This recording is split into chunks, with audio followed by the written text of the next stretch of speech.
फिर नेक्स्ट संसाधन है वन एवं वन्य प्राणी।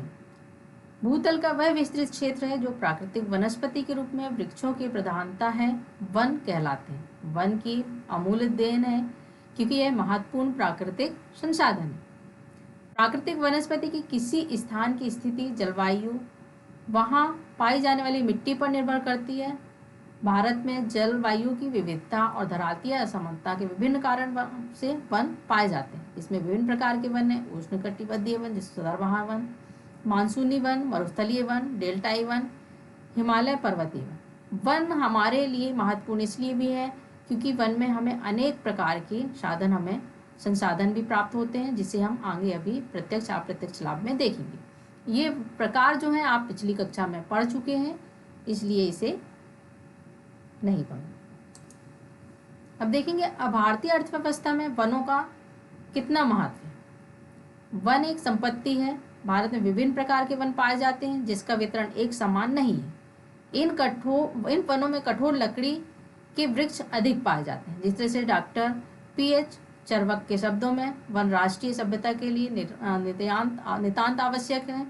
ये केवल लकड़ी ही प्रदान नहीं करते हैं बल्कि कई प्रकार के कच्चे माल, पशुओं के लिए चारा, राज्य के लिए आय भी पैदा करते हैं। इससे परोक्ष लाभ तो और अधिक महत्वपूर्ण है।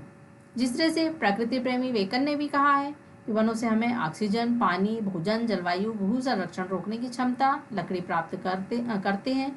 वृक्ष लगाना न केवल आर्थिक दृष्टि से उपयोगी है वरन पर्यावरण शुद्धि के लिए भी आवश्यक है।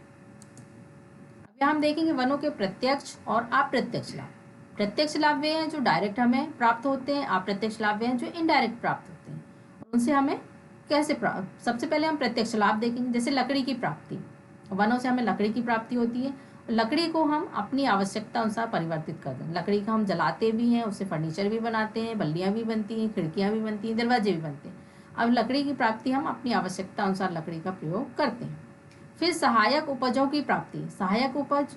अब सहायक उपज जो है लाख है, गोंद है, बांस है, ये सारी चीज़ें जो है हमें वन से ही प्राप्त होती है।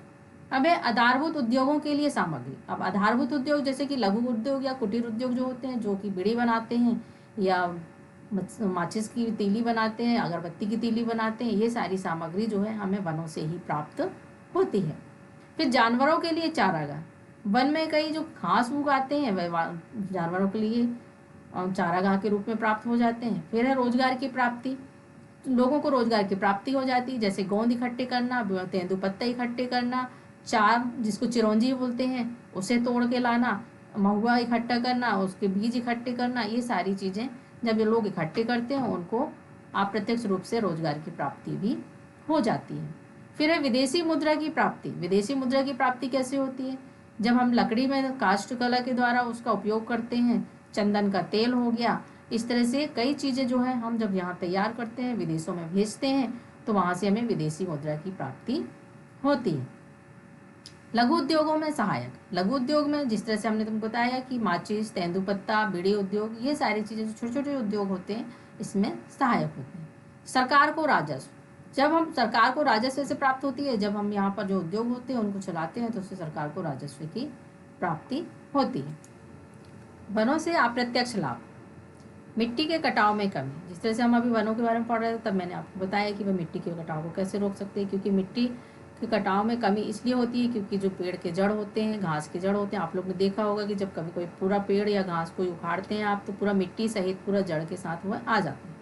तो इस तरह से वह मिट्टी के कटाव में भी कमी होती है। फिर जलवायु को सम बनाए रखना, जब गर्मियों में आप देखते होंगे कि पेड़ के नीचे जब बैठते हैं तो हमें ठंडक महसूस होती है, इस तरह से वह जलवायु को भी सम बनाए रखता है।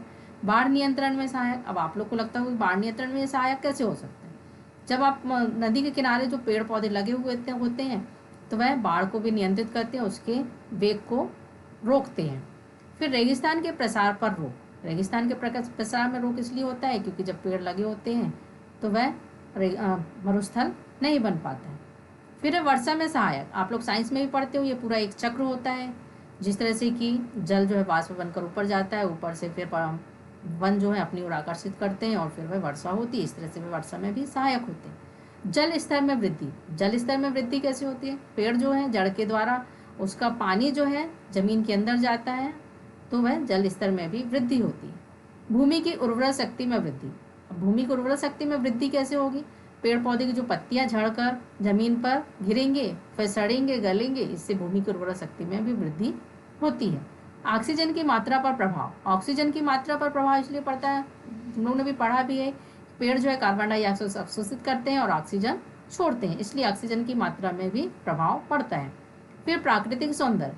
आप देखते हैं कि हर जगह जो है जब प्रकृति के पास जाते हैं हमें सुंदरता दिखती है और यह प्राकृतिक सौंदर्य कहलाता है। जैसे कई क्षेत्रों में पहाड़ी क्षेत्र भी है, मैदानी क्षेत्र भी है और दूसरे और भी क्षेत्र हैं जिसमें प्राकृतिक सौंदर्य है। फिर भारत में वनों का संरक्षण। जब वनों का संरक्षण कैसे कर सकते हैं? वनों के क्षेत्रफल को बढ़ाकर, नए वनों को लगाकर, वनों को सुरक्षित करके, वनों के संबंध अनुसंधान करके, पर्यावरण में स्थिरता लाकर, जीव जंतु और वनस्पति का संरक्षण करके, लोगों की बुनियादी जरूरतें पूरी करके। फिर वन संसाधन की मुख्य समस्याएं जो हैं, वनों का क्षेत्रफल कम होना, वनों का ऊंचे पहाड़ों पर होना, वनों का असमान वितरण, परिवहन संबंधी कठिनाइयाँ, परंपरागत तकनीक, शहरीकरण से वनों की समाप्ति और वनों की आग। अब इसमें हम ये देखेंगे क्षेत्रफल कम क्यों हो रहा है, क्योंकि लोग अपने मकान बनाने के लिए वनों को काटते जा रहे हैं, इससे वन कम होते चले जा रहे हैं। शहरीकरण के कारण भी वनों की समाप्ति हो रही है और वनों की आग के कारण भी वन कम होते जा रहे हैं। फिर वन्य प्राणी। वन्य प्राणी भी हमारे जीवन में आवश्यक है, क्योंकि ये पूरा एक चक्र है जो कि वन और वन्य प्राणी दोनों ही एक दूसरे के पूरक हैं। वनों के साथ साथ वन्य जीव भी मानव के लिए महत्वपूर्ण संसाधन है। वन्य जीव से मांस, खाल, हाथी दांत आदि प्राप्त होते हैं। वनों के साथ साथ मानव के वन्य जीवों का अस्तित्व भी खतरे में पड़ गया है। और वन्य प्राणी विनाश हेतु उत्तरदायी कारण। बड़े पैमाने पर वनों का विनाश होना, विविध उद्देश्यों से वन्य प्राणी का शिकार, पर्यावरणीय प्रदूषण, जीवों के प्रति घटती दया भावना, कुछ लोगों के लिए कच्चा माल, मानव समुदाय की उपेक्षापूर्ण सोच। जैसे कि वनों के विनाश होने से आप लोग अभी कई बार सुनते होंगे, न्यूज़ में भी सुनते होंगे कि जानवर जो है वह रहवासी इलाके में आ गए। जब हम स्वाभाविक है जब हम उनके घरों में अतिक्रमण करेंगे तो वो हमारे शहर में वे आएंगे, क्योंकि हम उनके घरों को उजाड़ रहे हैं। वन्य प्राणी संरक्षण के उपाय। सबसे पहले ये है कि हम वन प्राणियों को संरक्षण कैसे कर सकते हैं। जो जानवरों अभी समाप्त होने के कगार पर है उनकी भी हम कैसे वृद्धि कर सकते हैं। तो वन्य जीवों के प्राकृतिक आवासों को सुरक्षित रखना है, शिकार को पूर्णतः प्रतिबंधित लगाना है, जैव मंडल रिजर्व की स्थापना करना है, लुप्त हो रहे जीवों के लिए राष्ट्रीय पार्क अभ्यारण्य की स्थापना करना, वन्य जीवों के प्रति शिक्षा एवं जागरूकता का विकास करना और वन्य जीव प्रबंधन की योजनाओं को लागू करना। इस तरह से हम वन्य प्राणी की सुरक्षा भी कर सकते हैं और उनके जो नस्ल हैं या जो जीव हैं जो नष्ट होने की कगार पर आ गए हैं, हम उनको भी बढ़ा सकते हैं और उनका संरक्षण कर सकते हैं। अब है गृह कार्य। भारत में मिट्टी के प्रकार, उनकी विशेषताएं बताइए। जल संरक्षण क्यों आवश्यक है, उसके उपायों का वर्णन कीजिए। वनों से होने वाले प्रत्यक्ष एवं अप्रत्यक्ष लाभ कौन कौन से हैं और वन्य प्राणी संरक्षण क्यों आवश्यक है और वन्य प्राणी संरक्षण के